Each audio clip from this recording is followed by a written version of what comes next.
go back and forth, go back and forth until we figure it out. So when AI starts creating AI, what do we disclaim as created with AI by AI? So AI did. We just step back and just let AI take over. It's like y'all got it. That's when we just stop. We just let AI have it. We go do something else. Oh man. AIs are already going rogue and hacking into other AIs. So as Aaron Van Land says, we're already there. Yeah, man. AI is crazy.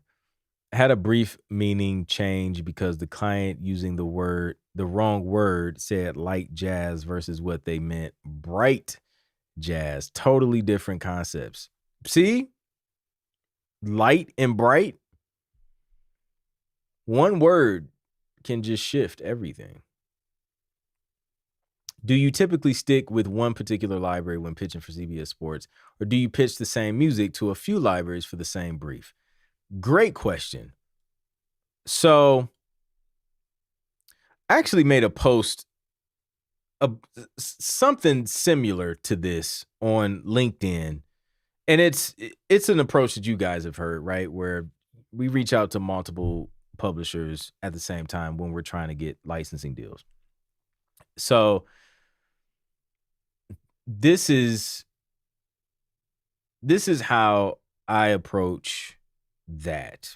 So if I'm working on a CBS Sports brief specifically, and I know it's going to this client, it could be whatever. It could be CBS Sports, it could be Fox, it could be Netflix, whatever. Love is Blind.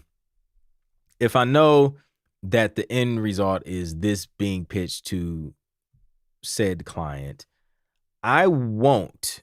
At least I will do my best not to double up and triple up on submissions, and I will pick which tracks I want to send to which publishers instead of sending the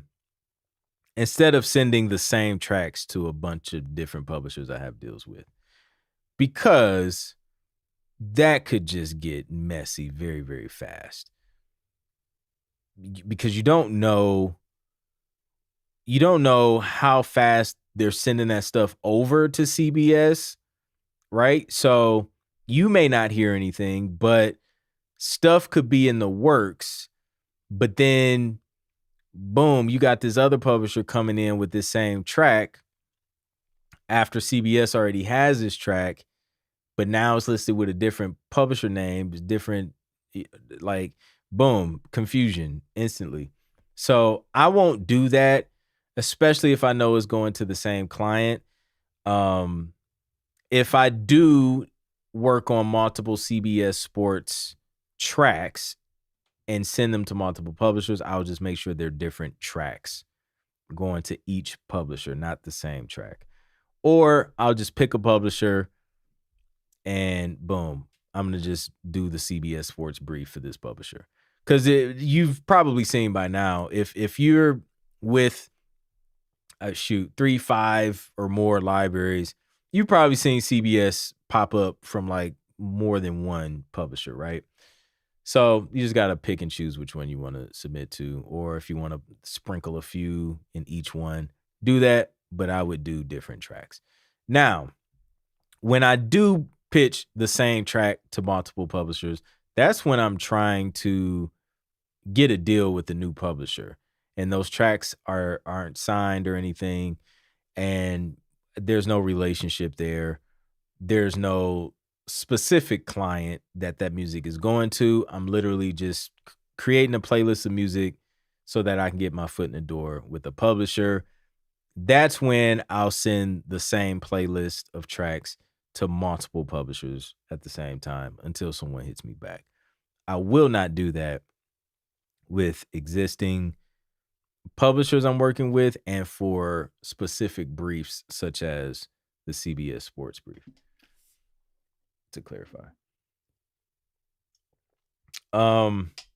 Now, I have had a situation where I submitted something to an existing publisher for a brief.